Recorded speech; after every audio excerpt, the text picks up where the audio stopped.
अहमदाबाद में हुए air India विमान क्रैश में जहां देश गहरे शोक में डूबा हुआ है, वहीं तुर्की का नाम मेंटेनेंस को लेकर चर्चा में आने से एक नया विवाद खड़ा हो गया है। अब तुर्की ने खुलकर इस मुद्दे पर बयान दिया है। अहमदाबाद में हुए एयर इंडिया विमान हादसे को लेकर तुर्की ने किसी भी तरह की जिम्मेदारी से साफ इनकार कर दिया है। दरअसल कुछ रिपोर्ट्स में कहा जा रहा था कि इस हादसे वाले विमान की मेंटेनेंस तुर्की की एक कंपनी ने की है, लेकिन अब तुर्की सरकार ने साफ कर दिया है कि उन्होंने सिर्फ बोइंग 777 विमानों की मेंटेनेंस डील की थी, जबकि हादसे वाला विमान बोइंग 787 ड्रीमलाइनर था, जो इस करार में शामिल ही नहीं है। तुर्की के ऑफिशियल कम्युनिकेशन विभाग ने कहा कि ये झूठी और भ्रामक खबरें भारत तुर्की के रिश्ते को खराब करने की कोशिश है। उनका कहना है कि तुर्की की टेक्निकल कंपनी ने इस विमान की सर्विसिंग कभी की ही नहीं, और अगर किसी कंपनी ने की है तो उसकी जानकारी आने तक किसी भी तरह की अटकलें नहीं लगानी चाहिए। यह हादसा गुरुवार को उस वक्त हुआ जब एयर इंडिया की फ्लाइट AI-171 अहमदाबाद से लंदन जा रही थी और टेक ऑफ के कुछ ही मिनट बाद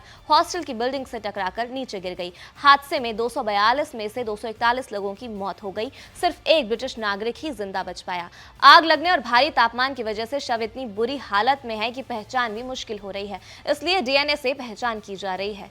अब तक 33 शवों की शिनाख्त हो चुकी है, जिनमें गुजरात के पूर्व मुख्यमंत्री विजय रूपाणी भी शामिल हैं। हादसे की जांच के लिए हाई लेवल कमेटी बनाई गई और ब्लैक बॉक्स भी बरामद हो गया है। इस बीच भारत और तुर्की के रिश्ते में पहले से ही तल्खी चल रही थी, खासकर पाकिस्तान को लेकर तुर्की के खुले समर्थन के बाद। पाकिस्तान के खिलाफ भारत के ऑपरेशन सिंदूर के बाद से ही तुर्की को लेकर भारत में गुस्सा है और कई जगहों पर तुर्की का सामान बॉयकॉट भी शुरू हो गया था।